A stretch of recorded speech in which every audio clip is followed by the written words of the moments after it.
Hello, this is Lisa, CEO of Sight for White and White Sense, welcoming you to this week's Talking News on Friday the 28th of June 2024. Well, it really has been a very busy week. Last weekend I was at the Isle of Wight Festival on our stand in the Strawberry Fields area. We ran goalball and we took over £1,100 over the weekend with people playing to beat the blind goalie. The way the game works is the goalkeeper and the striker are both blindfolded and the ball is bowled like a bowling ball, attempting to hear it coming and save the goal. It really was a fun weekend, and thank you so much to the volunteers who joined us. Also this week, I've actually spent 3 days in London. Tuesday, I attended an AI conference in London about how charities can get help from Microsoft in using AI to reduce administration. On Wednesday, not so much fun, took my son to his appointment at Great Ormond Street, and now Thursday I'm in London preparing for the Visionary Conference. We've been selected to make a presentation on how our VRS works with our members, and we are presenting in the September conference, so we're having a meeting today looking at putting together the presentation. The weather is beautiful, but please be safe, drink water. Thank you. Lisa, CEO, Sight for White and White Sense. Here is this week's charity news for the 28th of June 2024. Swimming is on Monday at Medina Leisure Centre between 1:15 and 2:15. We have the whole use of the large pool, so whether you are a lane swimmer or someone who just enjoys gentle exercise in the pool, this is open to everyone. The cost is £6 and transport can be arranged where possible. On Tuesday, we will once again be holding our Godsill Coffee Morning, starting at 10:30 at the Old Smithy in Godsill. Please feel free to pop along and have a chat to our wonderful volunteers Yvonne and Linda. This group is open to everyone. There's yoga on Tuesday at Millbrook House between 1:45 and 2:45. Refreshments are served afterwards. The cost is £4. Our weekly coffee and chat is on Wednesday at Millbrook House between 10 and 11:30. The cost is £2, which includes coffee and cake. Staff are always on hand to help with any inquiries, and equipment will be available to try out. Thursday is Mix and Mingle.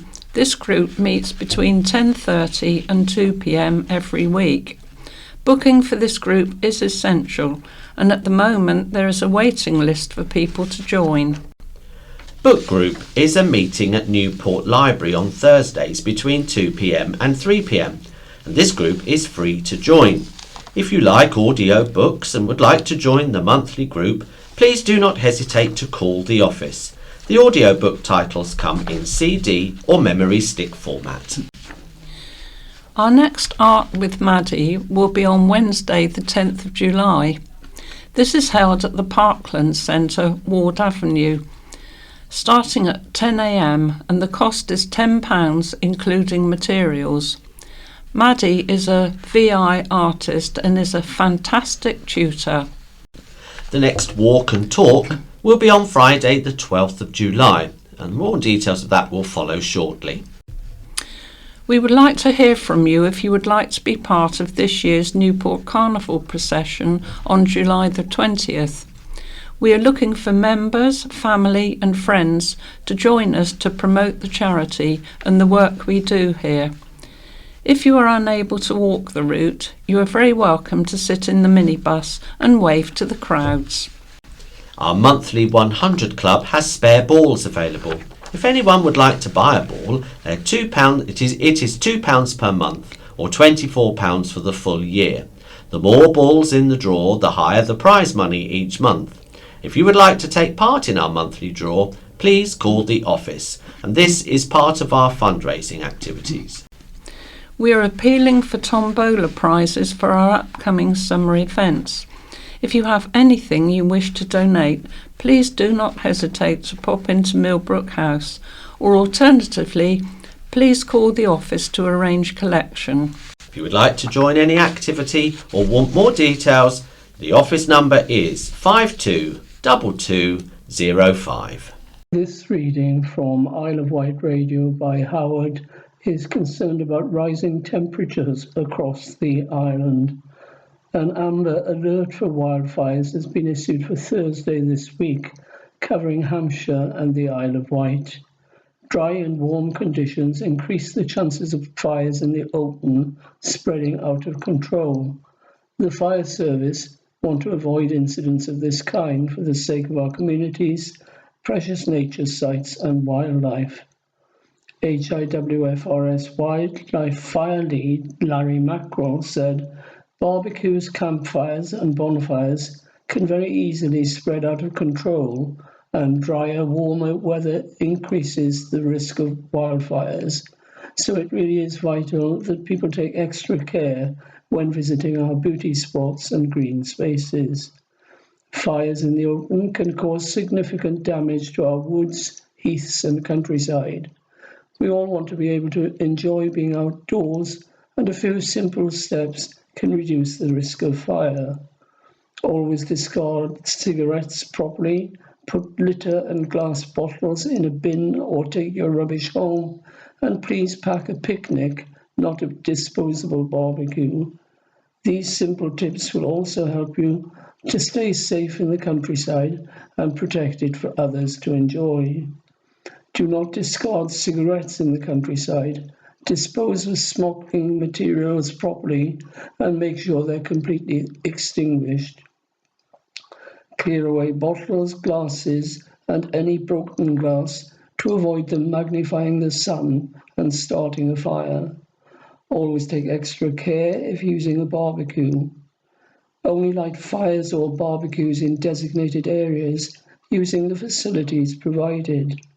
Don't leave campfires or barbecues unattended, and extinguish them properly after you've finished using them. Do talk to young people about the dangers of playing with and lighting fires.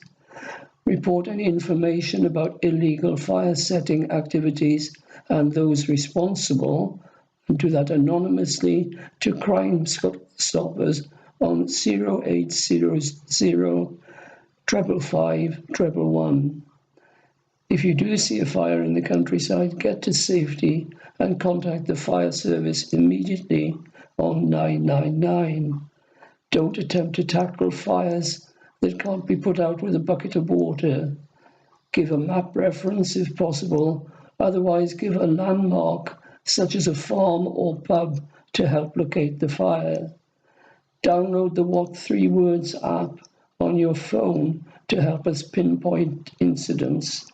Estimate the size and the area that's burning, describe the type of terrain, and evacuate the area as soon as possible. Battle of Britain Memorial Flight will not be coming to Ireland's Armed Forces Day. From Isle of Wight Radio, read by Joyce. The Battle of Britain Memorial Flight, known as BBMF, will not take part in this Sunday Isle of Wight Armed Forces Day, as it remains grounded in the wake of the fatal Spitfire crash. The Defence Air Investigation Branch is continuing its investigation into last month's accident, which claimed the life of Typhoon and BBMF pilot Squadron Leader Mark Long. The 43-year-old was killed when the Spitfire he was flying crashed in a field in Lincolnshire just minutes after taking off. 2 BBMF Spitfires were due to put on a spectacular chase display over Ryde this weekend, but that has now been cancelled while the cause of the crash is investigated.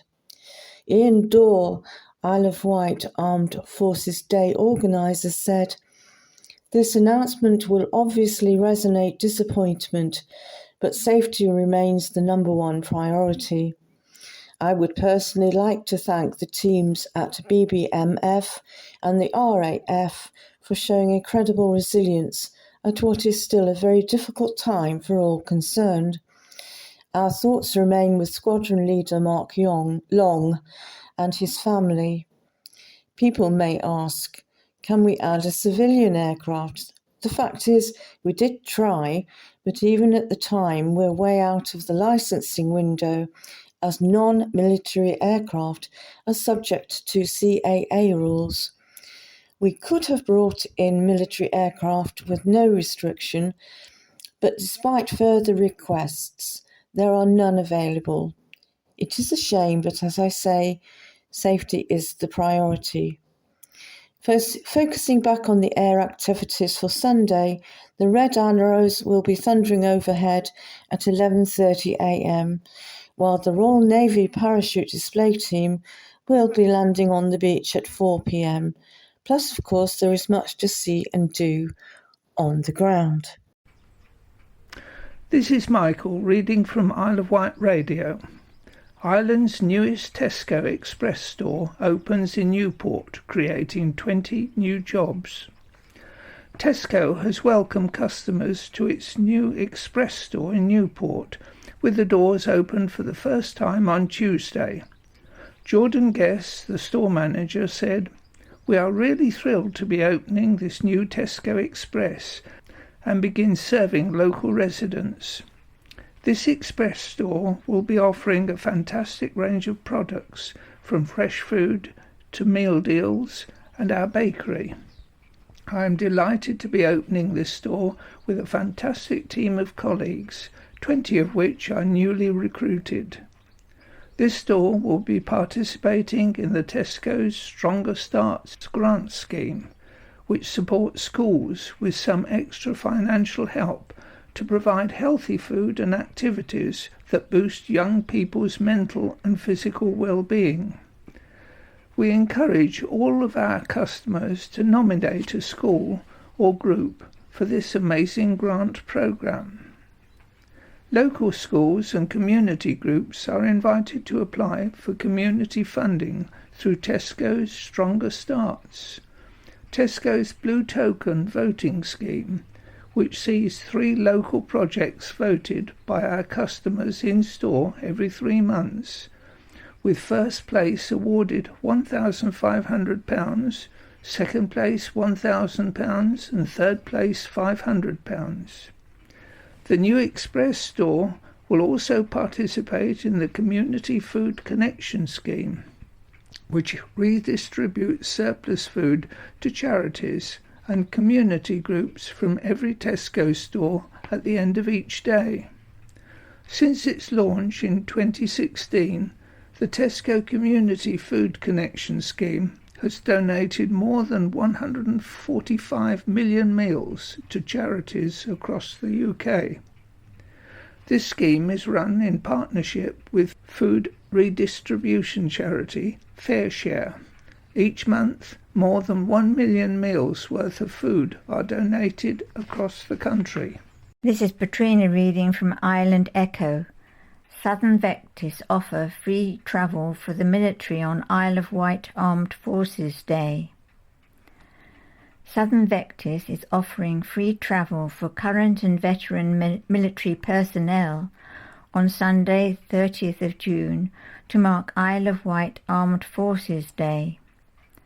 Southern Vectis Managing Director Andrew Wickham has said, "People on the Isle of Wight are rightfully proud of our country's military, as is our team here. As part of this community, we are keen to show our support for servicemen and women. The work our troops have done in the past, and still do now, in unimaginable hostile war zones is incredibly humbling. And we want to recognise their efforts even in this small way to help them travel to events or to see family and friends on the Isle of Wight Armed Forces Day. On Sunday 30th of June, we welcome all those wearing their military uniforms, displaying medals or showing their military ID card on board our buses, and they may travel for free with us all day." This reading by Howard from On the Wight is concerned with the return of lifeguards to our beaches. On Monday, 1st of July 2024, the beach lifeguards will be returning to our beaches in Ryde and Sundown. The lifeguards are on duty from 11 a.m. to 1800 each day, located in Ryde behind the Big Kahuna and in Sundown in front of the Reef Restaurant. Look for red and yellow flags on the beach and swim between them. The flags show that it's safe to swim within the flagged area. The red flag indicates water is too dangerous for swimming. Lifeguards protect people who use the sea and beaches in Ryde and Sandown.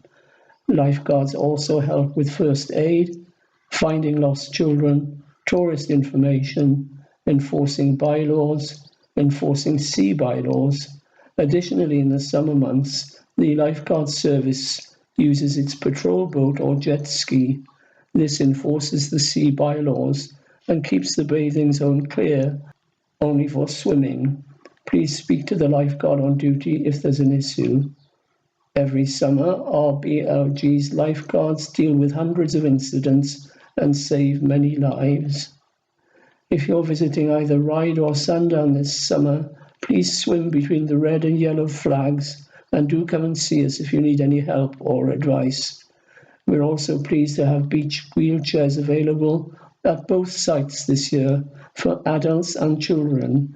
So again, please speak to the lifeguards if you'd like to use one of our wheelchairs during your visit. Stay safe. Crown Court date for man accused of Shanklin stabbing, from Island Echo, read by Joyce. 36-year-old Aaron Cayley from Ryde will appear before the Isle of Wight Crown Court next month, facing a charge of wounding with intent. Cayley of Pelhurst Road appeared before the Isle of Wight Magistrates Court on Monday the 24th of June, following an incident in Shanklin on Friday evening. As previously reported by Island Echo, emergency services were called to the junction of Regent Street and High Street when a male in his 50s was found with a stab wound to his back and a slash to his arm. Immediate medical attention was given to the casualty, who was conveyed to St Mary's Hospital with non-life-threatening injuries. Armed police were deployed on the streets of Sandown and worked to locate their suspect, focusing on a property at the corner of Queen's Road and North Road. Following investigations over the weekend, Cayley, previously of North Road in Shanklin, was charged with 1 count of wounding with intent and possession of a knife/blade/sharp-pointed article in a public place. His case has been sent up to the Isle of Wight Crown Court, where he will appear on 29th July. No pleas have yet been entered. This is Michael reading from Island Echo. Red Funnel submits latest plans for redevelopment of East Cowes Terminal. Red Funnel has submitted a hybrid planning application to the Isle of Wight Council as the Cross Solent operator looks to move forward with its plans for redevelopment of its East Cowes ferry terminal. A public consultation was launched last year to seek views from local residents and the wider island community on plans to completely redevelop the area around Dover Road and Castle Street. Now Red Funnel has submitted its latest plans to the local authority, almost 10 years after first revealing its desire to transform the waterfront at East Cowes. The news comes just weeks after it was announced that 3 new ferries are being ordered for the East Cowes Southampton vehicle ferry service. Full planning permission is being sought for the demolition of the existing ferry terminal building and the construction of a new terminal and associated marshalling yard works. Permission to replace the existing link span and construct a secondary link span to provide resilience is also being sought, as is permission for the construction of a berth for the high-speed red jet. Furthermore, outline permission is being applied for in respect of a mixed-use development comprising 30 residential properties and commercial space, as well as a 79-room hotel. Under the plans, the marshalling yard will be moved to the Redux yard opposite Waitrose, which would give access to 2 link spans. The existing terminal would be moved from Redux to Trinity Yard, where a dedicated drop-off pick-up area would be established. It's at Trinity Yard that shops and the residential properties will be built. A total of 30 apartments with 10 parking spaces and 520 metres square of flexible commercial space. Behind the new terminal would be access to a pontoon where the Red Jet could berth if not in use, or if access to the West Cowes port was unavailable. There are no current plans to operate a permanent Red Jet service from East Cowes. Across the road at Phoenix Yard, which is currently the secondary marshalling yard opposite GKN Aerospace, a new hotel could be built with 33 undercroft parking spaces. 2 bus stops would be created directly outside. It is proposed that the development will take place over 3 phases, but no timescale has been given. The project has already run on for nearly 10 years. It was in September 2015 that Red Funnel first sought permission for the redevelopment of East Cowes, which was refused in April 2016. The matter went to appeal with permission given in August 2017, which led to some demolition works in 2019. According to planning documents, Phase 1 would see the marshalling yard reconfigured, the new terminal building constructed and new walkways put in place, with the existing terminal then flattened. Phase 2 would see the new link span and approach ramp built, with the existing link span remaining operational throughout. Then in Phase 3, the existing link span would be demolished and replaced, and the Red Jet berth would be built. It is said the plans put forward for consideration by the Council could result in dramatic improvements, not only in the experience of passengers, but also within the built environment of East Cowes, particularly with regard to the impact of traffic on the town centre. A decision should be made by the Isle of Wight Council by the end of September. This reading by Howard from On the Wight concerns advice on NHS action. Please help your local NHS by keeping emergency departments free for those who need them most during the junior doctor strikes, which start this Thursday. Junior doctors will go on strike from 7 a.m. on Thursday, 27th of June, until 7 a.m. on Tuesday, 2nd of July. We are anticipating that our hospital and emergency departments will be busy and are therefore asking people to help us help you by choosing the right service for your needs. Patient safety remains our absolute priority, and we continue to work closely with our partners across the Hampshire and Isle of Wight health and care system to ensure that people who require access to services receive care and treatment in as timely a way as possible. Your local NHS will support you to get the right care at the right place and at the right time. If you have an urgent medical problem and you're not sure what to do, visit 111. This will lead you to treatment of 7 common conditions, from sinusitis to a sore throat to an infected insect bite, while our urgent treatment centres are equipped to deal with minor injuries such as cuts, sprains, or minor burns. These can be found in the following locations: Andover, Gosport, St Mary's Isle of Wight, Lymington, Petersfield, St Mary's Portsmouth, Royal Southampton.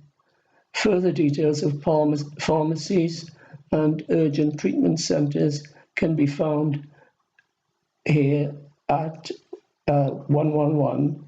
Patients with appointments booked on strike days will be contacted by the NHS if their appointment needs to be rescheduled due to industrial action. If you've not been contacted, you should attend your appointment as planned. You can also download the Health Together app for advice if you're a parent or carer for a child under 18 years old. The app can help you decide whether you can self-care for them at home or, if you need help, which service is best to meet their needs. It also provides advice and guidance for pregnant women. Regardless of any strike action taking place, it's really important that patients who need urgent medical care continue to come forward as normal, especially in emergency and life-threatening cases, when someone is seriously ill or injured or their life is at risk. Dr. Zaid Hilmiz, Deputy Chief Medical Officer for NHS Hampshire and Isle of Wight, said, "We're so grateful to our public who supported their local NHS during the previous action by choosing carefully which NHS service to access, and we ask them that they do the same thing again this week." You can help by taking simple steps during industrial action to look after yourselves, your loved ones, and to check in on vulnerable family members and neighbours. There are a number of alternative services, including pharmacies, which can now treat 7 common conditions as outlined above. By using one of these alternative services, it allows our teams in emergency departments help to attend to those patients who need urgent care and attention. No one should put off seeking help in an emergency. However, we are urging people only to attend our emergency departments if it's a life or limb-threatening situation. If you have an appointment during the industrial action, please continue to attend as planned unless you've been contacted to reschedule. We're working closely with our partners to limit the impact of industrial action, and patient care remains our priority. By Beryl. Hi, Voix, new e-scooter provider for Isle of Wight. From Isle of Wight Radio, read by Joyce.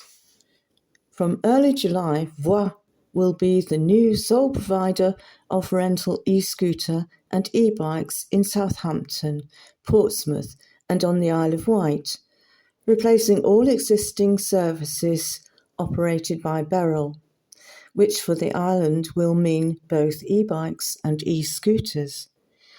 The move to a single area-wide operator will ensure the long-term financial sustainability of these transport options across South Hampshire and the Isle of Wight. All e-scooters and e-bikes will continue to be available to hire through Breeze, the local transport super app that also offers its 29,000 users access to buses, trains, hovercraft and car club services across the Solent Future Transport Zone, the FTZ area. Access to rental e-scooters and bikes is also available through Voix app. To aid the smooth transition to a single operator, all existing Beryl parking bays in Portsmouth, Southampton and on the Isle of Wight will transfer to Voix operation and will be rebranded accordingly. Beryl customers that have purchased minute bundles and have credit remaining can approach the operator directly to discuss a refund.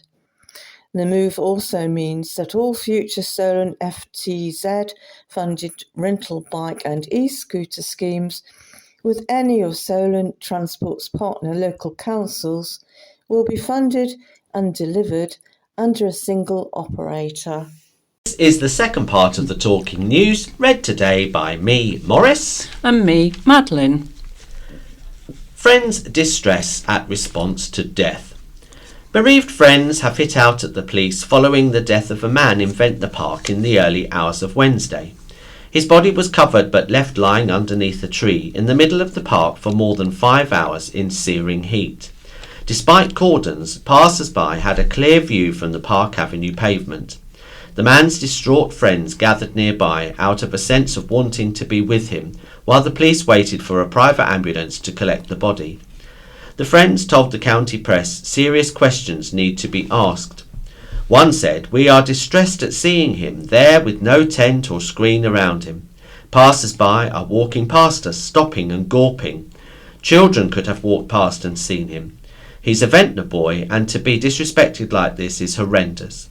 The police said they don't have the resources for a tent to shield him from view, and told us that that is just what happens on TV. 2 police officers have been sitting on a bench near him, when they could have had one of them up here on the road, keeping the public away for everyone's sake. The county press asked Hampshire and Isle of Wight Constabulary for a statement on the claims. Superintendent Rob Mitchell, area commander for the Isle of Wight, said, "The death of a family member or friend is a very distressing experience, and we do understand the concerns that have been raised. With any death like this, we need to carry out thorough initial inquiries at the scene before a body can be moved, and suitable resources will be utilised as part of this process. Tenting or screens may be used to preserve a scene if forensic investigators are required or dependent on the weather conditions. However, this is a decision made on a case-by-case basis. In this instance, the matter has now been passed to the coroner, and no concerns have been raised directly with us by family members. If someone is unhappy, they can speak to us directly by submitting their feedback through the Hampshire and Isle of Wight Constabulary website. Police were called to the park at 5:33 a.m, and they say the death is being treated as non-suspicious. Ceremony honours our nation's heroes. The start of Armed Forces Week on the Isle of Wight was marked with a flag-raising ceremony.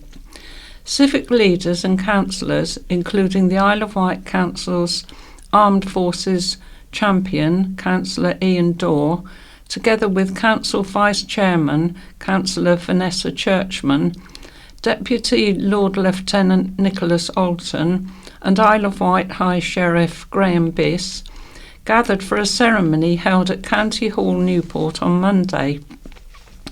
Representatives from the island's emergency services were also in attendance, with Cadet Corporal Chloe Stemmet handed the honour of raising the Union flag.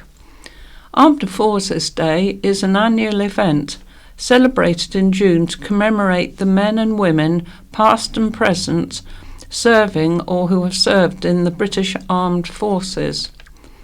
The Council also took the opportunity to reaffirm its commitment to honour the Armed Forces Covenant, which sets out the authorities' relationship with the Armed Forces, together with the services available to current and former personnel and their families. Red arrows and attractions aplenty for Armed Forces Day. The Battle of Britain Memorial Flight is confirmed to be cancelled at this weekend's Isle of Wight Armed Forces Day, but there is still lots to look forward to. This year's Isle of Wight Armed Forces Day on Ryde Esplanade, from the Pavilion to Eastern Gardens this Sunday, June the 30th, will boast various attractions ranging from the red arrows in the air to Fort Cumberland Guard on the beach. The memorial flight was set to take centre stage, but the vintage planes were grounded last month, following the death of Mark Long, who was flying a Spitfire when it crashed in a field in Lincolnshire. 2 Spitfires were due to put on a spectacular chase display over Ryde this weekend, but that has now been cancelled, while the cause of the crash is investigated. The Red Arrows are still scheduled to thunder overhead at 11:30 a.m. and later at 4:30.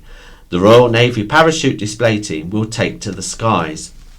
Ian Dorr, the Isle of Wight Forces Day organiser, said, "I would personally like to thank the teams at BBMF and the RAF for showing incredible resilience at what is still a very difficult time for all concerned. Our thoughts remain with the squadron leader Mark Long and his family.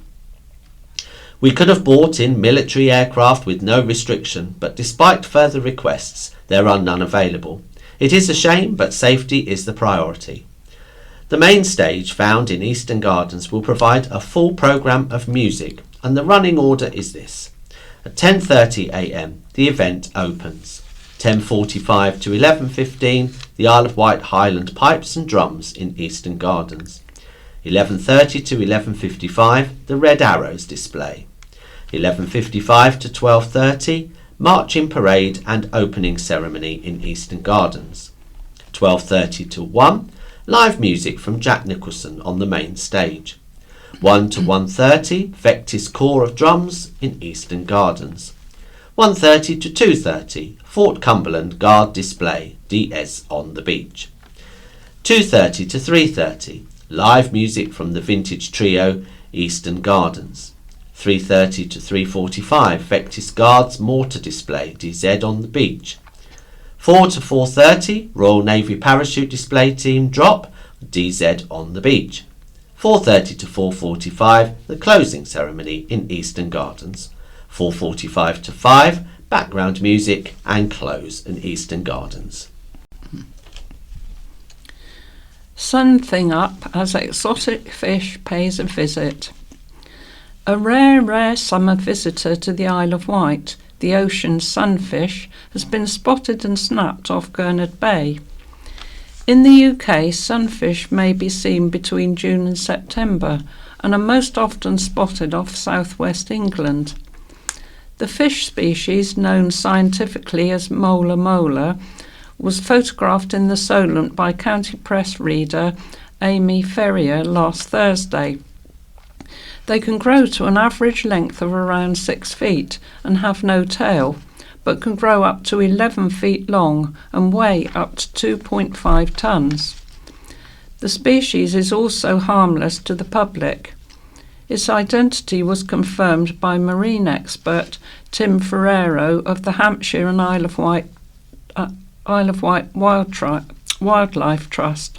He said, "Almost certainly mola mola, the ocean sunfish, which is not an uncommon summer visitor, as they live in both tropical and temperate waters.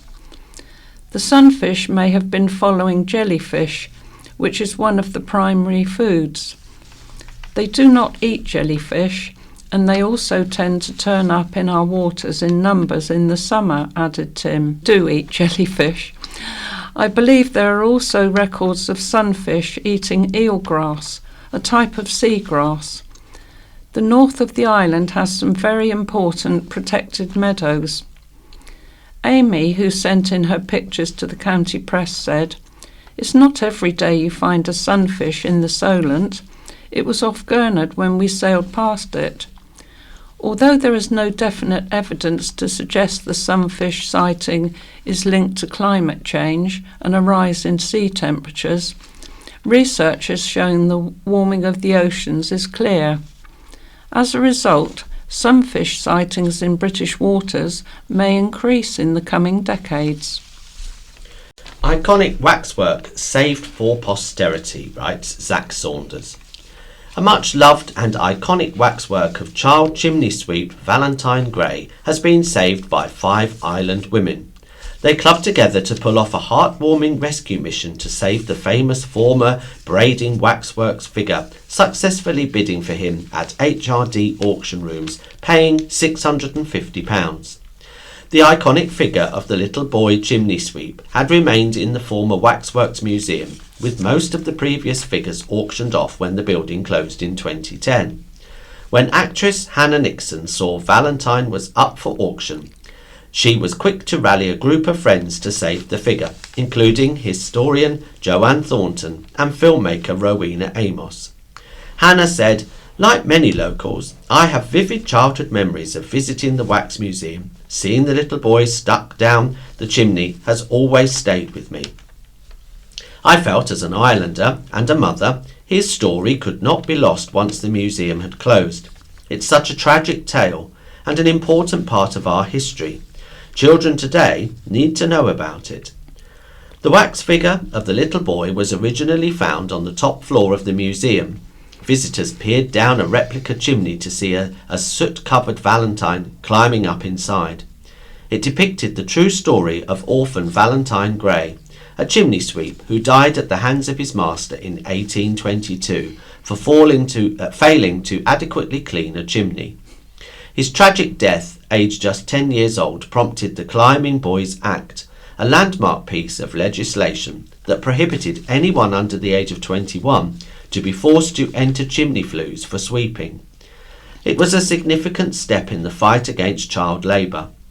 Valentine Gray is buried in Church Lytton Park in Newport with Gray's walk name in his memory. The women are aiming to find a permanent home for the waxwork in one of the local heritage centres, where he can be displayed and used for education purposes, ensuring future generations will learn how one little boy's tragedy helped to change history. Island Line and Ryde Pier closure. Major engineering works will force the closure of Ryde Pier and the suspension of Island Line services later this year. From Friday, September the 6th to Sunday, October the 6th, the Isle of Wight's train service will temporarily cease between Ryde Pier Head and Shanklin. However, a much longer break is anticipated for trains between Ryde Pier Head and Ryde Esplanade between September the 6th and May 2025. The closures will allow Network Rail and South Western Railway engineers to complete a large programme of what is being called vital maintenance. Rail replacement bus services will operate between the Ryde Pier Head and Shanklin throughout the main track closure. There will be track and bridge work between St John's Road and Ryde Pier Head, renovations to the historic footbridge at Brading, signalling works at Ryde and bridge repairs in Sandown. Engineers will also continue to work to repair and preserve the structure of the historic Ryde Pier. Work began in October 2022. While Ryde Pier is inaccessible to trains, a minibus shuttle service will operate between the Pier Head and Ryde Esplanade to maintain connections with Whitelink ferry services, and train services will operate regularly between the Esplanade and Shanklin. Bus driver is one of the best. Southern Vectis bus driver Leanne Howard has been recognised as one of the top drivers on the South Coast. In a competition against professionals from top regional firms including Southampton's Blue Star and Salisbury Reds, Leanne secured third place.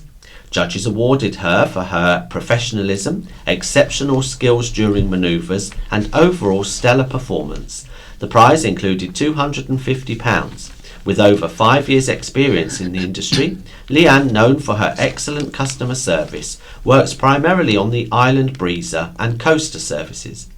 She will represent Southern Vectis and its sister companies at the UK Bus Driver of the Year final in Blackpool this September. Leanne said, "I am still in awe of making it to the final of Bus Driver of the Year." Costs forcing Red Cross to sell Isle of Wight base. The British Red Cross has put its headquarters in Newport up for sale for £750,000 amid financial strain on the charity, but stresses it will still be a presence, providing services on the Isle of Wight. Up for sale through Scotch's estate agents, the British Red Cross says its priority will continue to help those in crisis, including those living on the island. The detached two-floor building, Red Cross House, is in a prime location central to the island in Honeycross Way, linking Honeyhill and Medina Way. With its £750,000 price tag comes 4,300 square feet of floor space and is a freehold property boasting extensive parking. It is used not only for administration, but also, importantly, its first aid training courses. It has long been a base where people in need can borrow mobility aids. As yet, the charity remains tight-lipped about its plans to relocate its island operation, but stresses its commitment to those in need of their services. A British Red Cross spokesperson said, "There will be no change to our services on the Isle of Wight, and we will continue to be there for those in crisis." Like many charities, businesses and households, we are facing the financial pressures of increasing costs, so we are reducing the number of properties we run. Our priority will continue to be helping all those that need us, including those on the Isle of Wight. The British Red Cross has 4 other outlets on the island: shops in Freshwater, Newport, Ryde and Shanklin.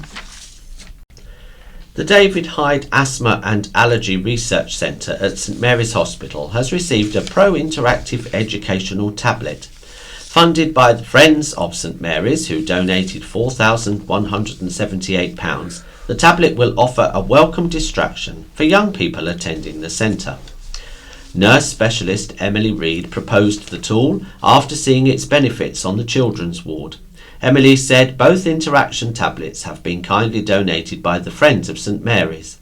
It has helped to make the waiting room more welcoming for the children and their families who attend our clinics. It provides vital distraction when it's needed. Steps reopen in time for summer. The new steps leading to a popular beach have opened in time for the summer. The wooden steps and landings at Compton Bay replaced the old ones, eroding due to coastal wear and tear. Concerns were raised that the old steps may not have lasted the holiday season.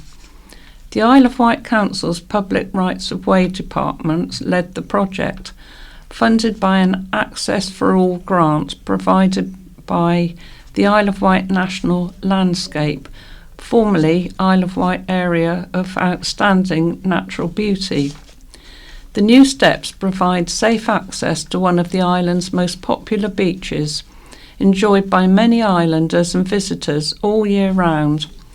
In the coming weeks, attention will turn to repairing other beach accesses, including Brook, Chiltern Chine and Orchard Bay. A motorcyclist suffered serious injuries following a crash on the Military Road on Monday evening. At around 6:25 p.m, police were called to the scene following reports of a 2-vehicle crash. The collision involved a motorcycle and a car. The rider of the motorcycle, a man in his 50s from Cowes, suffered serious injuries and was taken to Southampton General Hospital for treatment, police said. The collision happened near Freshwater Bay Golf Club and involved a Citroën Nemo and a motorcycle. Needles Coast Guard rescue team were en route to training on Military Road at the time and stopped to provide initial casualty care. The road was closed in both directions while emergency teams dealt with the incident.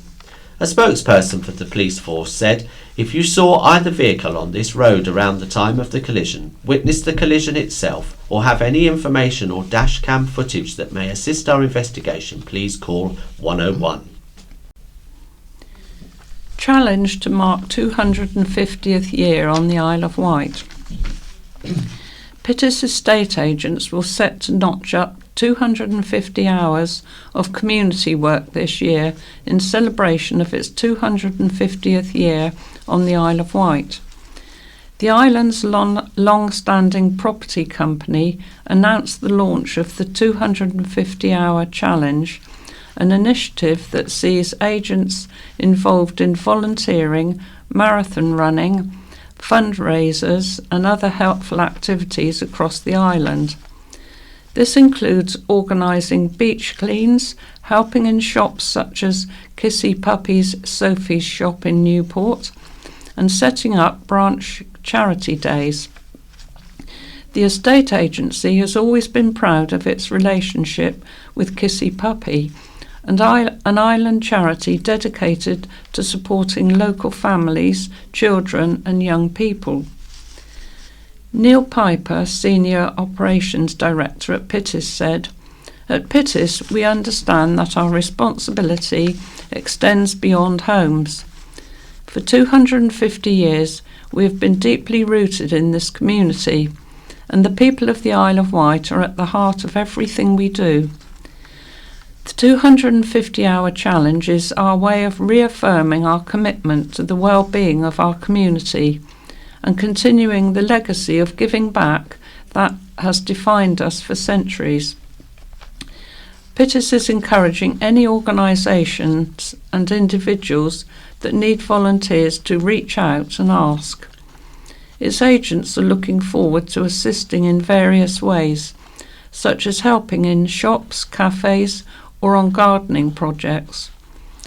The team believes, as a collective, they can make a difference, while also celebrating a quarter-century of commitment to the Isle of Wight community. Agents have taken active roles in numerous fundraising drives, which often involve sponsored walks, runs and cycles, as well as daring endeavours like abseiling.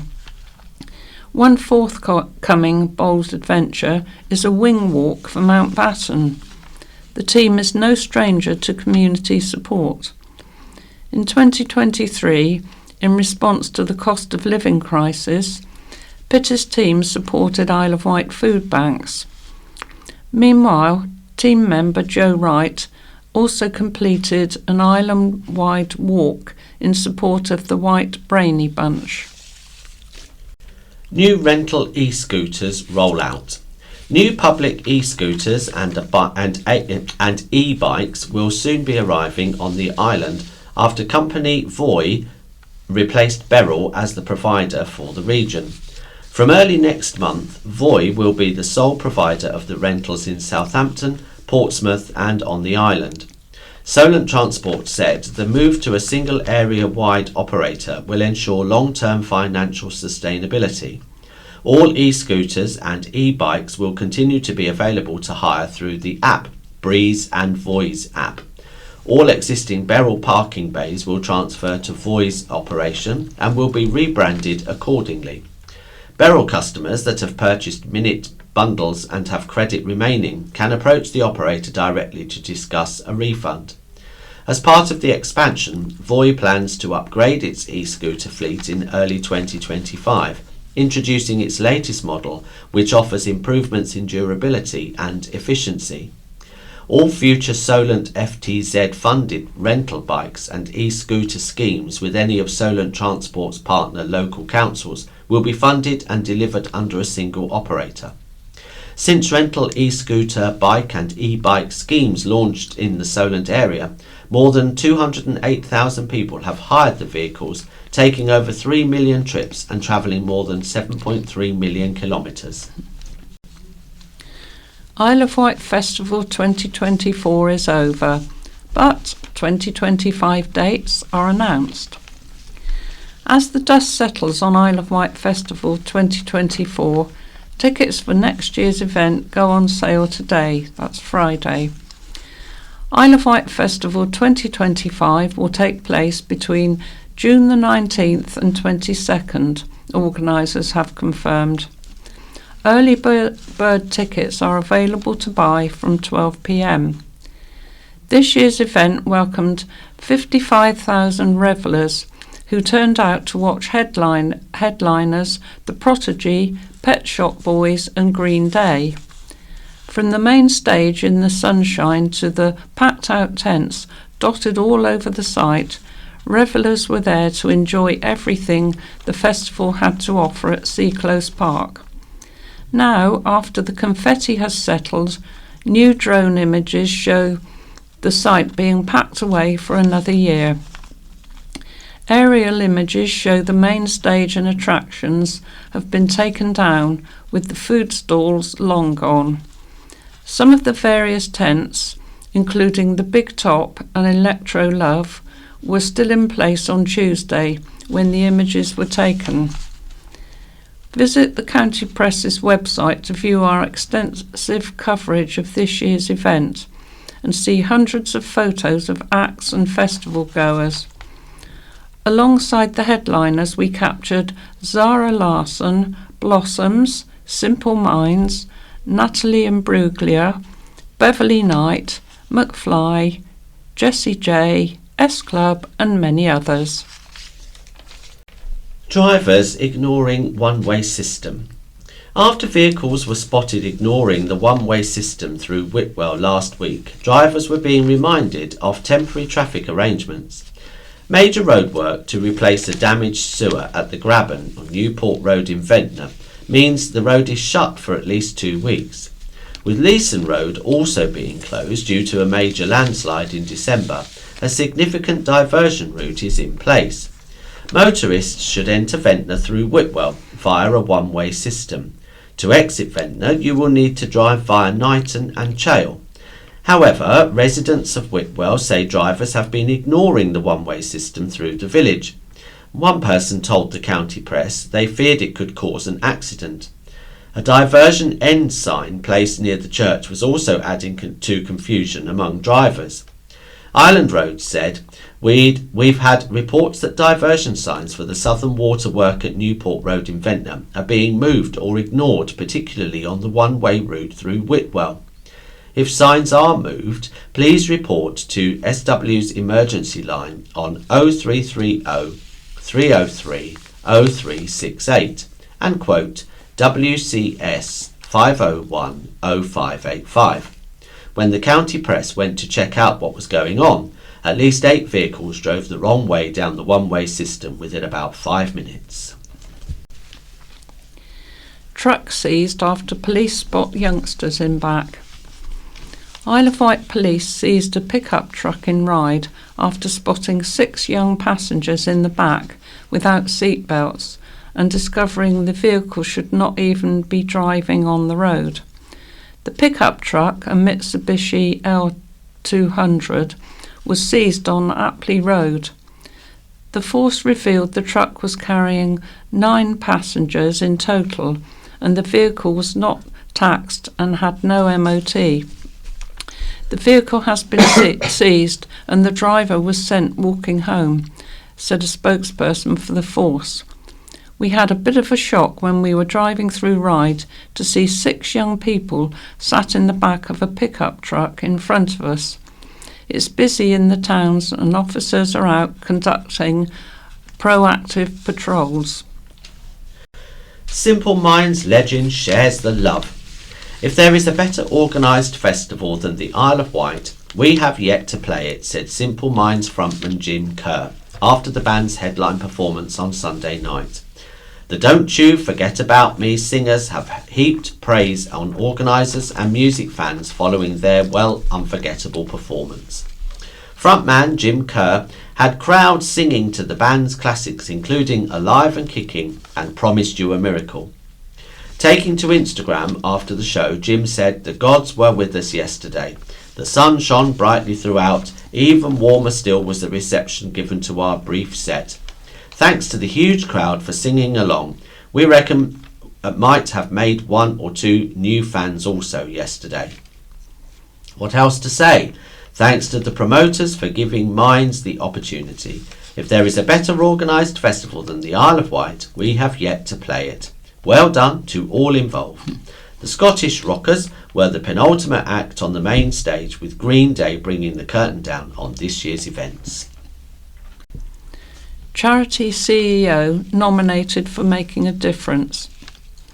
Carol Court, CEO of Ability Dogs for Young People Isle of Wight, has been announced as a finalist for the BBC Make a Difference Award.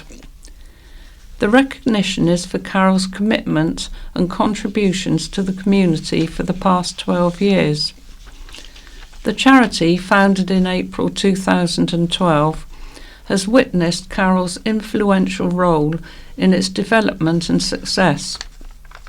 To date, over 50 specially trained ability dogs have positively changed the lives of numerous young people with disabilities on the island.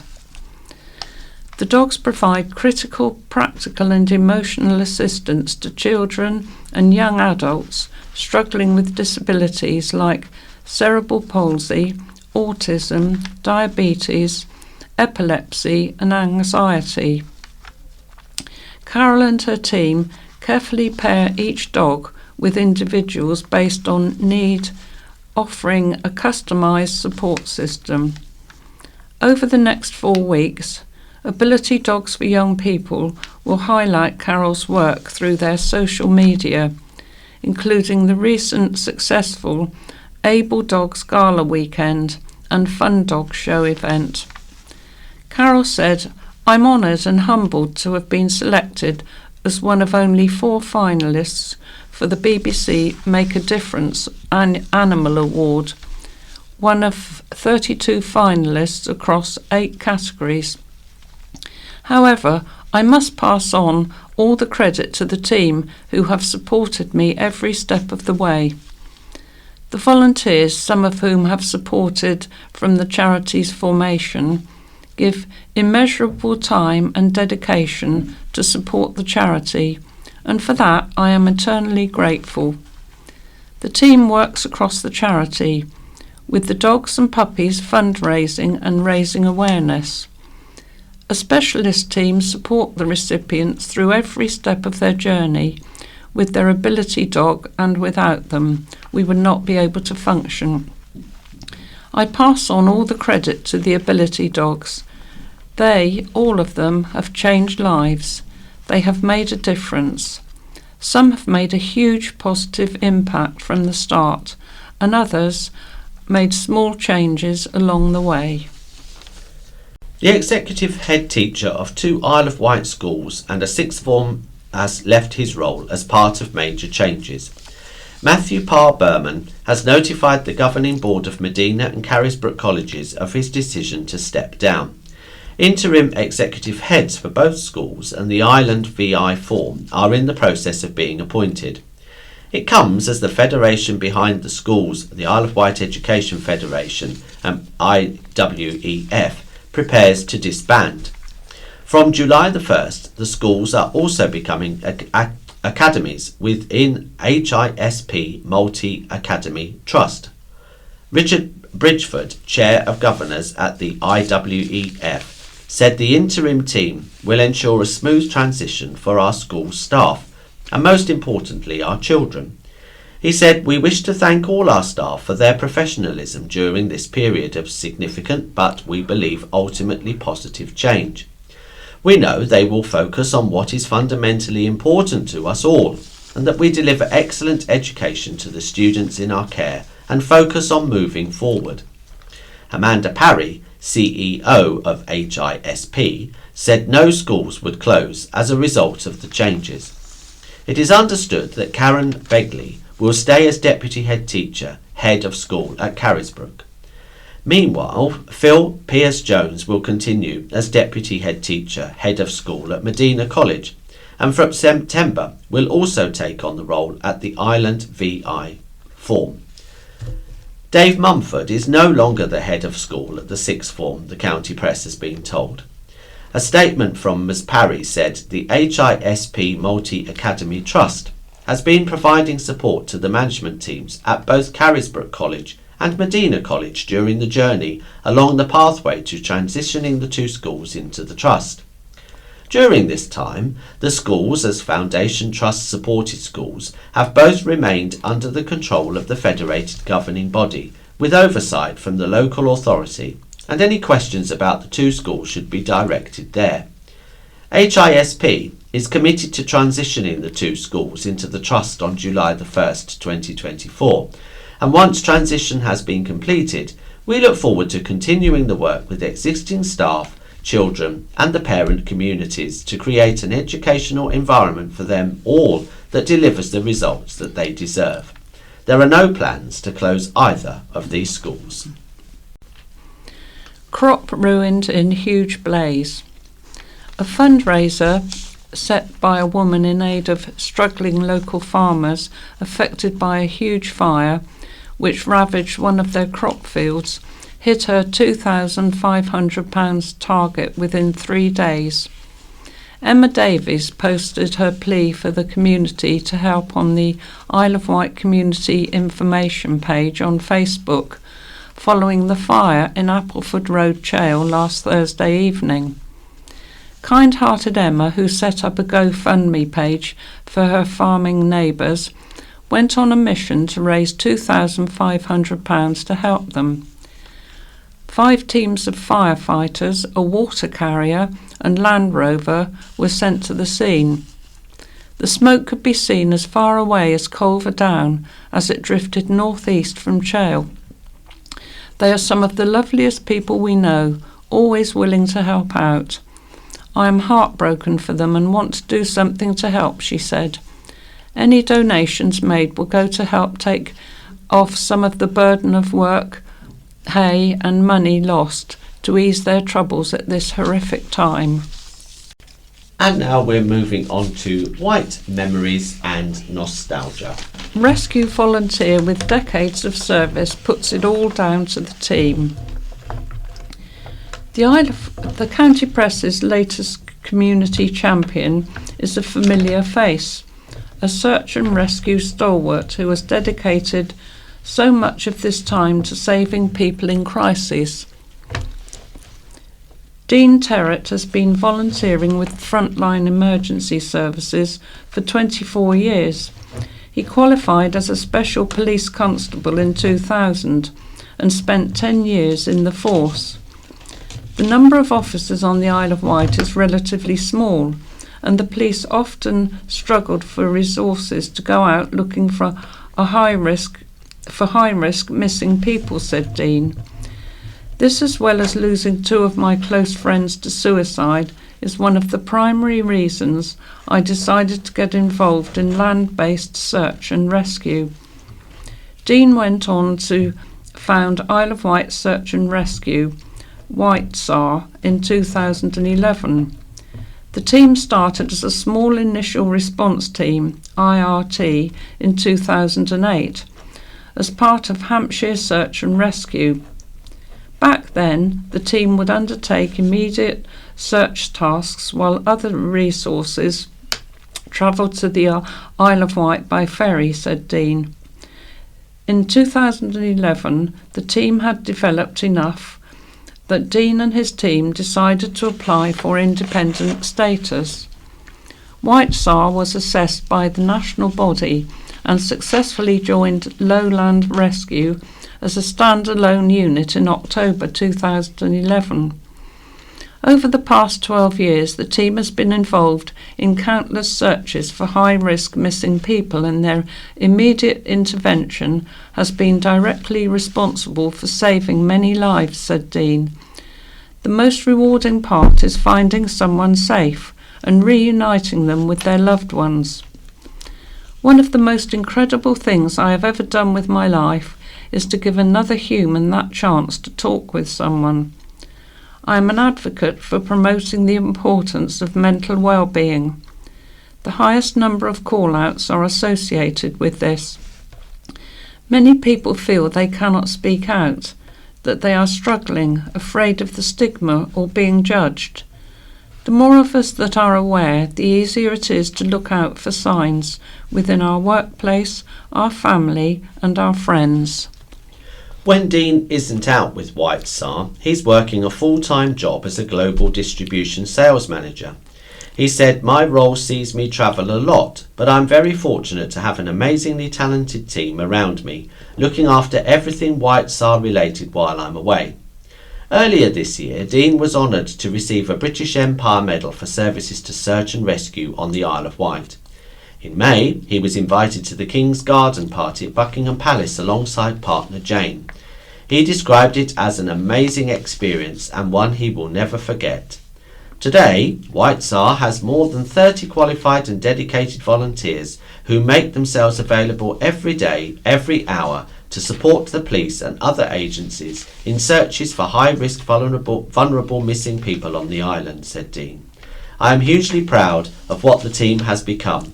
I hold the highest respect for our volunteers and make sure they are equipped with the best training and have the clothing and tools to perform the task asked of them. Every one of them is valued." Last year alone, WhiteSAR provided over 1,000 hours of volunteer search resource to locate missing persons. Without the dedication and commitment of our amazing volunteers, none of this would be possible. And now my view from Holmesy. The Mandarins will still run the country. It's almost polling day, and by now you'll have realised that whoever wins, it'll cost us. Tory, Labour, Lib Dem, Green, Reform. None of their sums add up without more tax increases. My annual council tax bill is already £3,000. That's because this Tory government has starved County Hall of cash. Who knows what Starmer's lot will do, particularly if you live in a Band G or H property, like I do. Obviously, they'll blame adult social care for the hikes because little old ladies, like my almost 90-year-old mother, are living longer and daily personal care costs of a fortune. No party seems to have made any inheritance tax promises. But in any case, Mum's broke and the Tories always break them. You do know every single VAT increase was introduced by the Tories, don't you? Labour believes only rich people pay school fees, so will probably seize your house when you die. Think of them as the Robin Hood party. Redistribution of wealth is sort of fair. Andrew Turner used to have my support because he cared about the island. Bob Seeley didn't even buy a house here. He got us to pay his rent instead. In any case, the Tories have completely blown it. Rishi presents like a robotic Prime Minister, an electronic rabbit in rain-soaked headlights. He seems a fairly honest robot, not a complete crook like so many other Conservatives. How dumb are those idiots who believed they could cheat the bookies and get away with it? After 14 years, most people think we need a change. Here, that's 2 new MPs with clear plans and well-run constituency offices which answer letters and emails. Last time we gave Boris a huge majority. That was the democratic will of people, until the parliamentary party sacked him and Bob helped put Liz Truss in power. COVID, Russia's Ukrainian invasion and the Tory democracy bankrupted Britain, while Sir Humphrey and the judges stealthily asserted their authority. We left the EU supposedly to regain control.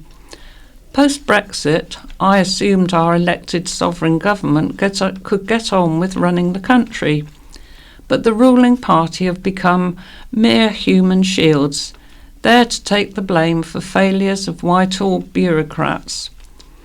Historically, government ministers seem to be enthralled to Brussels. Now they're the fall guys for their departmental heads' failures. In health, that's long waiting lists and lack of GP appointments. At the Home Office, prison and immigration woes. Defence, lack of soldiers and equipment. Planning, lack of new house building. The Foreign Secretary is there to explain his officials' policies. The Chancellor must smuggle his proposed spending plans past watchful Treasury officials. Any minister daring to resist their department head faces a campaign of leaks and frustration. At least Nigel Hawthorne's scheming Sir Humphrey was hilarious in Yes Minister, and Jim Hacker occasionally got the upper hand. Now, even the disastrous mistakes made by the Bank of England are blamed on the government. Last Thursday, when inflation fell to 2%, they stubbornly refused to reduce interest rates. Was that to spite the Tories? Anything the elected government does manage to sneak past Sir Humphrey can still be frustrated by judges, either here or in the European courts. They often seem to have the final say now, don't they? Labour has made many promises during this campaign. In government, whatever they try will need signing off by civil servants, the IFS, the Bank of England and several other non-elected quongos. None will permit care to splash the cash recklessly, so I don't think we need fear the new government because Whoever wins, it won't change much. Not until the politicians wrestle back control from the Whitehall blob. Still, it'd be nice to have some new faces, both here on the island and at Westminster. This is a public information article. We frequently share information about staying safe from doorstep traders, so this is a reminder following increased reports about Nottingham knockers currently operating on the island. These are generally young men with bags full of cleaning products which they will try to sell on your doorstep. Originally they came from the Nottingham area, hence the name. And these items will be poor quality and overpriced, and residents can feel pressurised into buying goods, so they will go away. They may show an ID card purporting to be a part of a probation scheme, or claim to be deaf or mute to elicit sympathy. However, these are generally fake. Do not engage with anyone on the doorstep. No genuine trader will operate in this way. If you have a no cold caller sticker, the trader will be committing a criminal offence if they fail to leave when you ask them to. You don't have to answer the door to somebody you don't know. If somebody puts a leaflet through your door, this doesn't mean they are a legitimate trader. If you would like a door sticker, email trading standards at iow.gov.uk with your name and address. If you are over 60 or vulnerable, you may be entitled to a free visit from the Blue Lamp Trust Bobby scheme, who can help you make your home more secure. Go to www.bluelamptrust.org.uk. There are plenty of scams doing the rounds at the minute, so please be wary when faced with any unsolicited contact, whether on the phone, through social media, emails or at the door. Be wary when ordering from magazines and catalogues selling products aimed at older or more vulnerable residents. One resident reported that he ordered some medical supplies, and in turn his information was passed to a third party, who have signed him up for a subscription to a rewards company. They offered him a magazine and didn't tell him this would cost him £19.99 monthly. Luckily, his bank intercepted and cancelled his card. Companies that contact you to try to refund money you may have lost years ago will only want your bank details for one thing: to take money from it, not pay a refund in. Don't engage and never give out your bank details over the phone. For advice on scams, call Citizens Advice Consumer Helpline on 0808 250 5050. Or to report a scam, call Action Fraud on 0300 123 2040. And now some what's on things. Regatta covers all bases. A Dua Lipa tribute act is to be one of a host of performances planned for Shanklin Regatta, which returns on August the 8th. Meanwhile, a grand finale of fireworks will round off the event from 9:30 p.m. Families are promised a day of free fun, including local business stalls, food and drink, and live entertainment. Meanwhile, new attraction, Market Street, will open at 10:15 a.m, where organisers say there will be locally loved favourites, such as photographers and fudge makers. Shore sports, including a tug-of-war and the classic egg and spoon race, will take place from 10:30 a.m. on Hope Beach. The food and drink village will include a bar, and other eating options will include fish and chips and pizza. Other live entertainment scheduled throughout the evening will include Selena Sachs, who has performed on cruise ships all over the world. Soundwaves Entertainment, a mobile DJ service, will bring the beats. Red Funnel has provided free travel for the event's stage truck. On the 6th of July, Knighton Village Hall is hosting a show called Smile, which is a Charlie Chaplin musical, and it's on at 2:30 and the tickets are £10. Smile is a musical play set in and around a music hall in the famous Lambeth Walk. It is the story of the childhood of the famous Charlie Chaplin and his friends. It's on at Knighton Village Hall on the High Street in Ventnor. You can email the Knighton Playbox at aol.com for more details. Fringe still pushing boundaries 15 years on. Ventnor Fringe prepares to celebrate 15 years with new venues, an expanded festival village and nearly 150 shows. The popular event returns in less than a month from July the 19th to the 28th, promising 10 days of events that include stand-up comedy, cabaret, circus, opera, gigs, exhibitions and more. The gigs take place in a wide range of venues around the town, from a 1930s Parisian bus to 11th century chapel, local residents' front rooms to a big top on the cliff.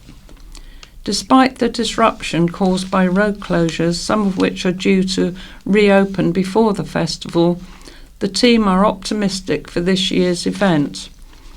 Co-director Jack Whitewood said, "Over the years we've had our fair share of dramatic storms, a global pandemic and plenty of road closures. Running an event in Ventnor, you get used to adapting to all sorts of situations. It would be too easy if we had flat fields with no character." The festival will be operating a park and ride service from Ventnor Rugby Club and shuttle bus around the town to help alleviate concerns about parking. First started by a group of local teenagers inspired by the island's festival heritage, Ventnor Fringe has grown considerably in recent years, with a new box office record of more than 12,000 tickets sold in 2023.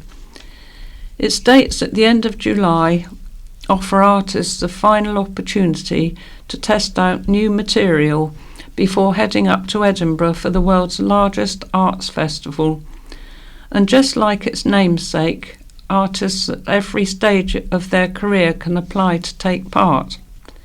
This year's event features nearly 150 different ticketed shows, but there are many more free events too, and whole areas like the Fringe Village in Ventnor Park, which you don't need entry tickets for. Simply soak up the atmosphere and catch live music, open-air theatre, bars and the event's first street food market. It's important to us that everyone can find something to enjoy at the Fringe, Jack said. After 15 years, I think it's become part of the town's character for many. The mantra, "Keep Ventnor Weird," kind of embodies it. It's about a strong, independent spirit welcoming everyone, accepting and embracing the unusual, the unconventional approach. The town has changed over the time with the Fringe, with numerous pop-up venues becoming permanent fixtures, like Ventnor Arts Club in a restored Art Deco bank and Ventnor Exchange in the town's old post office, both now open year-round. This year will see the new venue, Ingram's Yard, added. There are plans to develop it to host workshops and artist space all year round, and it is already hosting weekly markets in its outdoor courtyard. A giant mural by world-famous street artist Flem in 2018 still stands watching over the town, attracting fans from around the country. Fundraiser to Give It Welly. Welly wanging and tomato tossing competitions will light up the Isle of Wight County Showground on August the 31st. The event, organised by Wessex Cancer Support, will draw participants to compete in numerous categories. The objective is to hurl wellies or tomatoes as far as they can to clinch the winning trophy. With several fun activities lined up, it makes for the perfect family outing. Tickets to see the action are priced at £4, with children under 5 enjoying free admission. Participants can register for the contest at £6 per category. Proceeds from the event will be donated to islanders battling cancer. More event details and tickets can be found at wessexcancer.org.uk/event/welly-2024. A local piano virtuoso will perform with the Isle of Wight Symphony Orchestra on the 6th of July at 7:15 p.m. An orchestral concert with the Isle of Wight Symphony Orchestra featuring pianist Thomas Luke at One Leisure Medina Theatre, Fairley Road, Newport, and the tickets cost £16.50. On Sunday, June the 30th, it's Armed Forces Day. Please show your support at Eastern Gardens in Ryde from 10:30 in the morning to 5 o'clock in the afternoon. And now we have some letters. No connections, and this is from John Jones in Totland. The branch line from Brockenhurst to Lymington Pier was built to connect the main line with the Isle of Wight, but it doesn't connect anymore, either with the London train or the ferry. Current timetables typically allow a 4-minute change at Brockenhurst for trains from London. Miss that and the next train gets the ferry with, wait for it, 4 minutes to spare. SWR needs to revise its timetable for the real world, and in the meantime instruct staff at Brockenhurst to allow a few minutes leeway if the train is a little late, and thereby avoid costly compensation claims. Around 15 of us were stranded last Thursday when the Lymington train flagged out of Brockenhurst at 17:14 as the London train pulled in. We caught the 17:44, which got to Lymington just before the ferry sailed. By a mad dash we caught it, avoiding a 2-hour wait, which would have meant a 20:40 arrival and a 6-hour journey from London. Could SWR explain here how and when it plans to run a better railway? We were never inconvenienced, writes Michael Arnold of Cowes. As a lifelong, over 80 years resident of West Cowes, I used the floating bridge to go to school and later to work for BHC. It ran every 10 minutes from both east and west, early to late, every day, whatever the weather or tide conditions. When it needed servicing, the spare ferry moored up the river was swapped overnight on a weekend, I believe. Or the ferries did it. All I know is that we were never inconvenienced and there was little cost to our island kitty. I have tried to get information from County Hall as to the years of ongoing and farcical regular breakdown since the installation of the current vessel without success. So I'm asking here in the county press for help. Apart from the very real negative impact this had on both of our towns, the loss of revenue to our local tax kitty must be enormous. All we local taxpayers want is for the council officer who has oversight of this problem to publish now, online and through the local press, a clear statement of exactly what and when real and lasting improvements will happen. Affordable, from Peter Spink, Isle of Wight Councillor for Freshwater North and Yarmouth. Councillor Jordan is living in cloud cuckoo land if he thinks 70% of the local market rate will make housing affordable for islanders on or below the average island wage. Squandering council-owned land by selling it for little or no benefit to islanders in need is shameful. If Councillor Jordan really wants to help the housing situation, he should be using council-owned land for council housing that islanders on housing benefit can afford to rent. Instead, however, he has decided to sell off more than 20 sites to private developers. This decision has not been put to the democratic vote of all councillors. It has been taken by Councillor Jordan as a delegated delegated decision.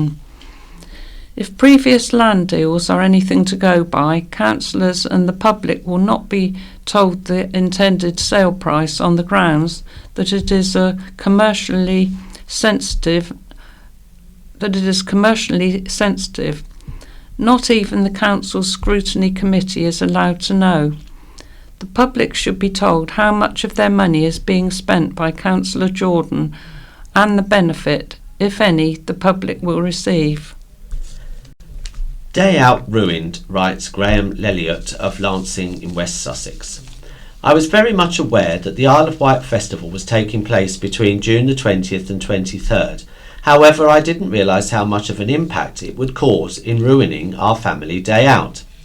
With Southern Vectis laying on special festival buses charging a £9.50 adult fare from any port or any other location on the island, it came as no surprise that many festival goers were boycotting these special festival services and opting for the regular bus service routes which currently operate the government-funded £2 single journey price cap scheme. Naturally, those festival goers have the right to travel on a normal service. They are, after all, fellow fare-paying passengers. However, our number 9 from Ryde Esplanade was seriously overcrowded, with approximately 90% of the passengers being festival goers. It was therefore seriously unfair when special festival services had been provided for all those islanders and tourists to see the bus sail past their stop because there was no further space left. This was even more frustrating when seeing that the festival services were nowhere near as busy as the standard service bus we were on. Myself, my mother and my 2 young children were, however, treated to lots of entertainment and foul language from inebriated lager-fuelled passengers. One of them was very cleverly using the USB charger port of the back of the seat to open his mate's beer bottles, which I thought was pretty neat, until several passengers were covered in lager from an erupting bottle. Fortunately, the festival goer that had passed out due to having too much to drink hadn't noticed. Another was impressing us with his throwing skills, throwing the bottle caps at passengers' heads. That was probably the highlight of the journey, until it came to getting off at our stop, where we found the steps and lower deck of the double-decker bus were completely packed with standing people, which made getting off the bus even more of an experience. So, in a nutshell, it would seem as though the management at Southern Vectis may well have lost the plot, thinking festival girls would use the special services that they provided. New Esplanades over the water, from Jackie Baines, Old Portsmouth. The interesting heritage feature on Esplanades by Sarah Burdett of the Isle of Wight Society made me think readers might be interested to know about 2 brand new Esplanades over in Old Portsmouth and Southsea. They are part of Southsea's Sea Defence Renewal Programme. The first section opened in February 2023. This runs from Grand Parade near St Thomas's Cathedral and the Square Tower along the Clarence Pier. It gives walkers a fine view across to Ryde, with extensive vistas to the west and east on clear days, and finishes close to the hovercraft terminal. Archaeology revealed fascinating sections of centuries-old defence walls. These have been incorporated into the new Esplanade, together with seating and maritime planting. It really makes a very pleasant stroll along close to the Solent. This year in May, the second section to be completed opened. It runs from Blue Reef Aquarium on Southsea seafront as far as Southsea Castle. This run of promenade gives exceptional views across to the Isle of Wight, including views of the Solent sea forts, 2 of which were recently sold at auction for over £1 million each, as featured in the county press. Again, archaeology revealed 17th and 19th century military defences. Both the Isle of Wight and Portsmouth can lay claim to these magnificent forts, which add interest to the views from both places. The section at Southsea Castle incorporates tiered promenades and has been named the Theatre of the Sea. It gives walkers a chance to sit down and watch Solent shipping movements. the cross-channel ferries, naval vessels, yachts and various ferries going to and fro from the Isle of Wight. More coastal defence sections are still to be completed. By spring 2025, the length from the Pyramids to Speaker's Corner near the South Sea Rock Garden will be open. So why not come on over to experience the results of this project for yourself? And that brings us to the end of this week's Talking News. So it's a goodbye from me, Maurice. And goodbye from me, Madeline. The In Touch programme follows. New priorities for UK eye care research, a year in Kenya. The UK Clinical Eye Research Strategy aims to provide focal points for research and funding into eye disease, treatments and prevention. They have updated their areas of focus based on a survey of what patients want and need. Professor Rupert Bourne is consultant ophthalmic surgeon at Addenbrooke's Hospital in Cambridge and has been the national lead on ophthalmology research for the past 9 years. He describes what areas the strategy will now focus on and why, and gives details of other important nationwide studies relating to eye disease prevention and care. Lauren Stairs is a totally blind psychotherapist, and she is about to embark on a year-long charitable venture to a blind residential school in Kenya. Through the charity she and her team will be setting up, her aim is to give the children confidence in their own abilities, to encourage parental involvement in the children's education and assist with financial challenges that some families there face. And the presenter is Peter White, the producer Beth Hemmings, and production coordinator David Baguley. Scaffolding news follows this. BBC Sounds, music, radio, podcasts. Hello. Later, we're going to be talking to the young blind woman who's taking a year out to help at this blind school in Kenya. I'm hoping to use my own experience being blind as almost some kind of encouragement for them, to help them to realise that actually they can do stuff. We'll be talking to Lauren Stairs later in the programme. And more information about how you can get election manifestos in a format that suits you. But first, with so many potential causes of blindness and vision loss, just how do decisions get made about where research should be concentrated, which areas stand the best chance of success, which are going to be cost effective, which are likely to help the largest number of people? It's a complex topic. And although we talk quite a lot on this programme about specific areas of research, I don't remember us often tackling this dilemma of how to choose what to research. How many people know, for instance, that there is a UK clinical eye research strategy and exactly what it does? Well, we're trying to put that right today. Professor Rupert Bourne is consultant ophthalmic surgeon at Addenbrooke's Hospital in Cambridge, and he's been the national lead on ophthalmology research for the past 9 years. Rupert, welcome. The strategy is unveiling a new approach, and we'll come on to that new approach, but I think we need to go back a bit further. Tell us about the strategy. What's the background to it? Basically, the UK Clinical Eye Research Strategy deals with clinical research, and clinical research is critical to delivering new treatments and care to patients. And as we'll know, during the COVID pandemic, the UK's clinical research staff and infrastructure led the way for a lot of urgent new treatments and vaccines. And within eye research, we recruit about 13,000 people to clinical trials within ophthalmology per year. And so we wanted to pull together a research strategy, which we started 5 years ago. By we, I mean a UK-based group of eye care professionals, ophthalmologists, eye nurses, optometrists and charities. And we wanted to pull together a strategy for how we delivered eye research that was prioritised and aligned along what the patients and the public want to see. So explain the new approach a bit more, which you say aims at reshaping the landscape of eye research in the UK. I mean, that's quite a claim. What difference will we see, or do you hope we'll see?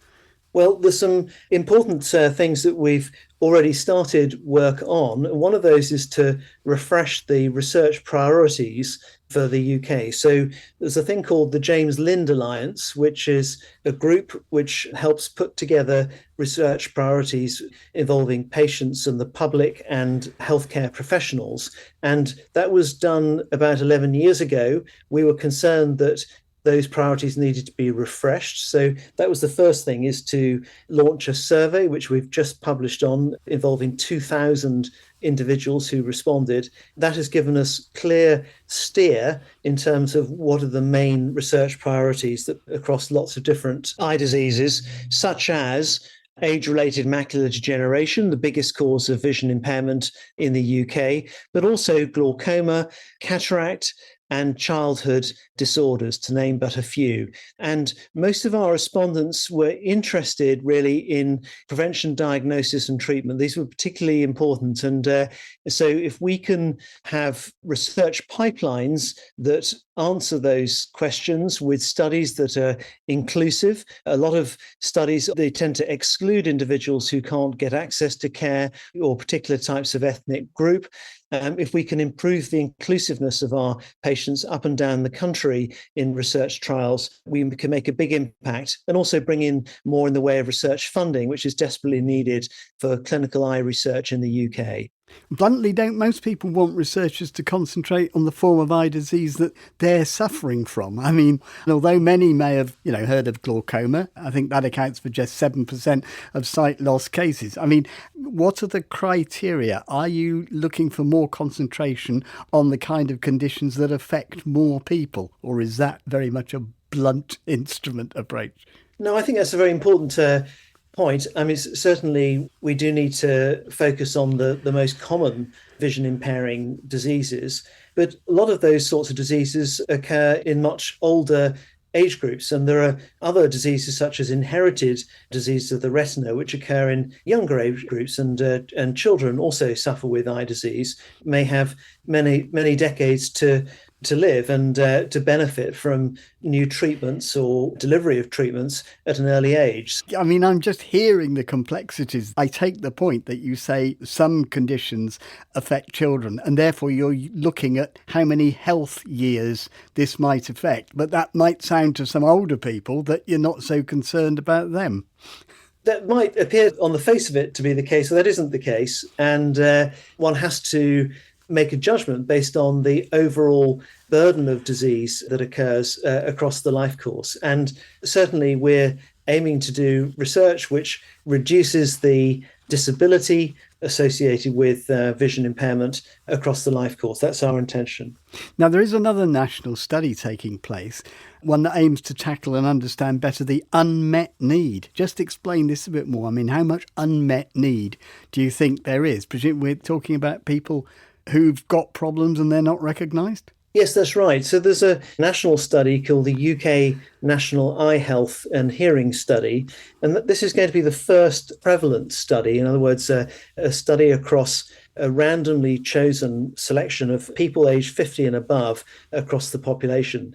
And the reason for doing that is that we don't have an understanding of how much unmet need there is in the population. I'm a glaucoma consultant, for example, and about a quarter of my patients who I see for the first time have moderate to advanced eye disease, moderate to advanced glaucoma. And so if we could pick up those individuals earlier and understand why they don't access care early enough, and then we can make a big difference. And understanding that at the population level is hugely important. We have no understanding of that in the UK. We've never had a prevalence study in the UK. And for hearing, which also obviously incredibly important, the last study was done 50 years ago. So this is a major national enterprise to try and understand the size of the unmet need that we have. So it's about catching it early, but how would you catch it early, especially if it's fairly asymptomatic early on? Yes, well, we've demonstrated there's lots of very good examples in the UK. For example, diabetic eye screening. So all diabetics have their eyes tested regularly for changes which might not necessarily affect their quality of vision until later in the disease. So the sorts of tests we'll use in this study involve a lot of imaging, i.e. taking complex photographs and other types of image of the back of the eye. And this gives us an insight into whether we could have programs which pick up disease earlier. And of course, everybody over the age of 60 in the UK is able to take advantage of a free eye test. And we know that perhaps a third of people in the UK over the age of 60 don't do that. So we need to really properly understand how better we can tackle early disease and prevent people going on to get vision impairment in the future. Just finally, Rupert, how can people be involved? You've said how much you want to know what people can do about it. But I mean, for instance, can people get involved with clinical trials on their own eye condition? And if so, how?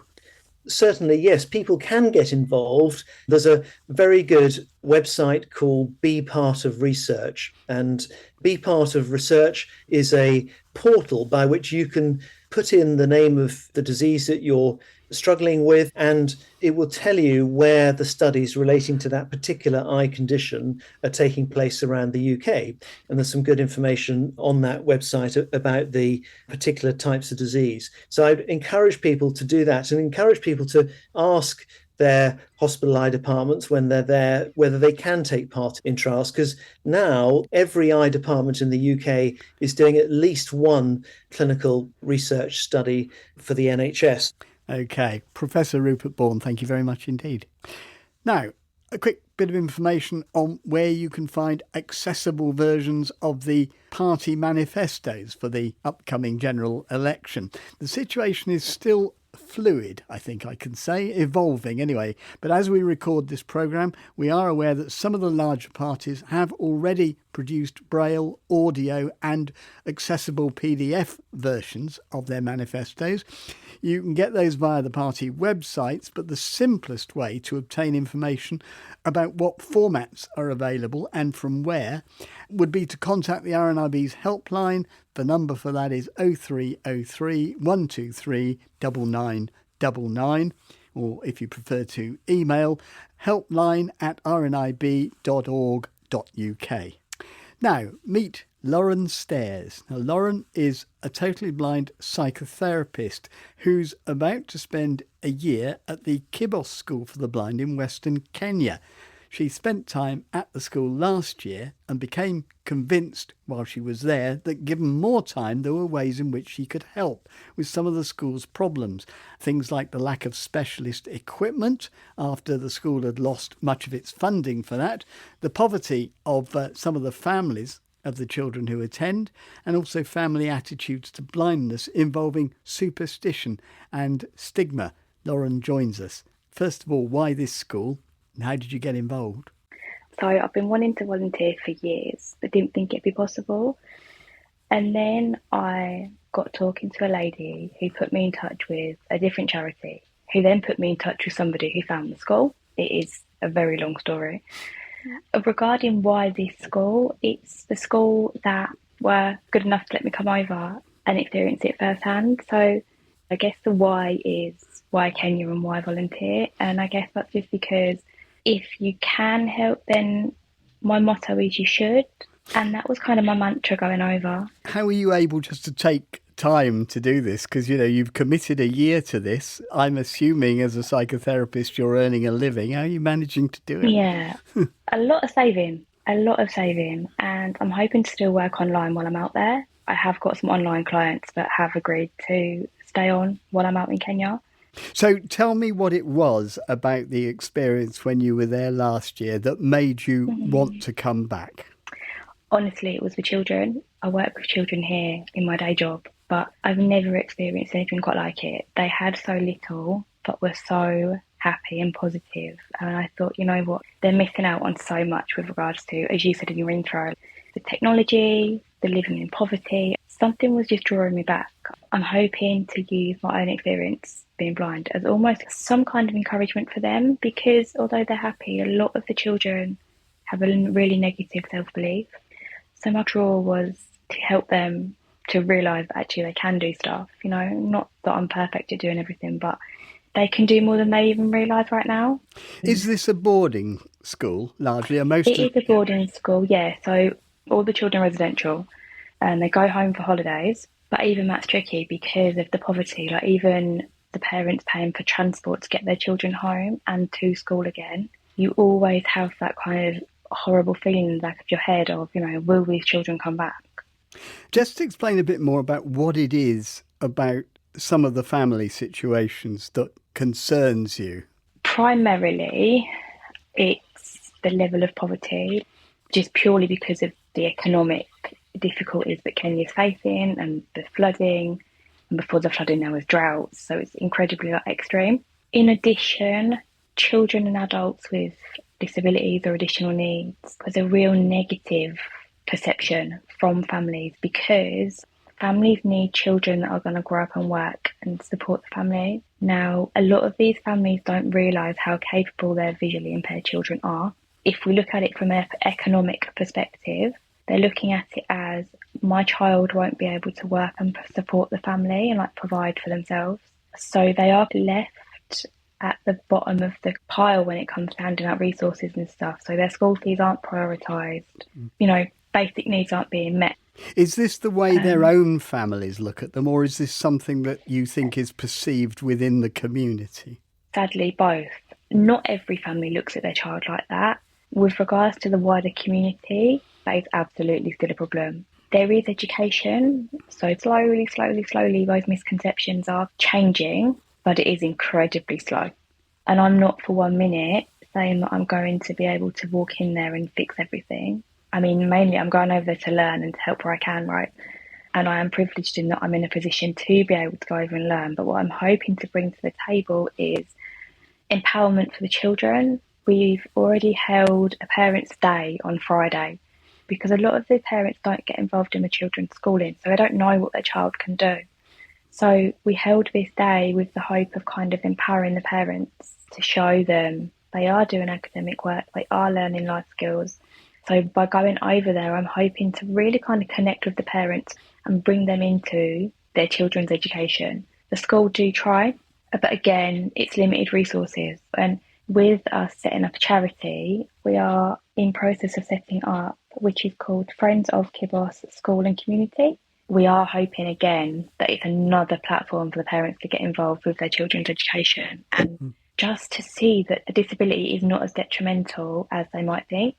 On a practical level, we're also looking at supporting the families out of poverty by helping them set up small businesses. We're setting up a kind of multi-pronged approach.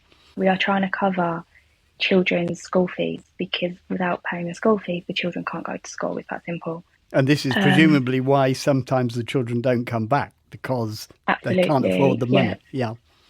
Do you think there are tricky elements to this kind of trip? I mean, I'm sure you understand this, you know, the danger of the feeling that this is Westerners coming in, bringing attitudes that don't necessarily feel appropriate, that don't actually fit in with the culture there, which feel a bit like, you know, the old colonial involvements of we know best. Yeah, that is something that I am really keen to avoid, which is why the majority of the people making up this charity are from Kenya. They are Kenyan. And I have always said, if I suggest something that won't work, you know, is to you utterly ridiculous, please speak, because I don't know everything. And I especially don't know what it's like to kind of be raised in that culture. So I don't want it to come across as, oh, you know, another Western person telling us what to do, which is why my focus is very much on collaboration. Just finally, Lauren, can I ask you, you've painted a picture of children who, a lot of them are in trouble. I imagine there are also some success stories from the school. And I'm wondering what the prospects are for children who, you know, are making a success of their education. People from the school have gone on to become like politicians. We've had, I think, a famous singer whose name has escaped me. And I've got children at the moment who we're sponsoring who want to be teachers, who want to be doctors, who want to be lawyers, who want to be athletes. On a practical level, I'm not sure how it would work with regards to accessibility, but these children are so academic. There's nothing to suggest that they can't do whatever they want to do. You mentioned the singer. We heard some music at the beginning. Is that quite an important part? It is. These children love music and love sport. They compete, they do competitions, nationals. Not only does it bring everyone together as a community, it gives children the confidence to realise, you know what, they've got a talent. While I was out there last year, I got asked by a child if I liked music and sport. I was like, I can't sing and I'm rubbish at sport. This kid then turned around to me and goes, you have no talent. Let's put you in your place. It did. I've never been so quiet so fast, I tell you. Well, Lauren, we hope to speak to you again when you're in Kenya. So for now, good luck with it all. And we hope to speak to you sometime over the next year. Thank you so much. That's it for today. You can contact us with your comments and questions. Email in touch at bbc.co.uk. You can leave voice messages on 0161 836 1338. And in particular, we've already heard from some of you about your sleep problems after we mentioned our plans to have a question and answer session on the subject. We're still interested in getting more on any aspect of sleep difficulty which you think may relate to visual impairment. That's it from me, Peter White, and producer Beth Hemmings. Goodbye. BBC Sounds. Music, radio, podcasts. Scaffolding and skips news the week commencing the 28th of June. In the Newport area, Oggie's Chip Shop, 2 to 3 St Thomas Square, French Franks, 13 St Thomas Square, 18 Lugley Street, 67A High Street, Orme House, Pyle Street, 130 to 132 Stainless Games, High Street, Tesco St James's Street, 8 Chapel Street, Andrew Ross, 28 Holyrood Street, on the pavement outside JD Sports, 110 to 112 High Street, Guildhall on the right-hand side of the High Street. In the Ryde area, pavement outside 29 to 30 Cross Street, the Ice Cream Parlour on the Esplanade, 60 Union Street, Harriet House, 44 George Street, Vine House, 16 Castle Street, outside Artisan, Union Street, 37 Union Street, 60 High Street, 4A and 4B Pier Street, Seaview, 17 Cross Street, and Card Factory, 32 High Street. In the Ventnor area, 2 East Street, Co-op Pier Street, Mary Latars Alma Esplanade, Post House Steep Hill Road, 28 High Street, 50 North Street, 1 Sydenham House, Hamborough Road, Hamborough House and Hamborough Road. Ventnor area skips, Ventnor Fire Street, 19 South. In the Sandown area, 10 St John's Road. In the Shanklin area, the Crab Inn, 94 High Street and 112 Regent Street.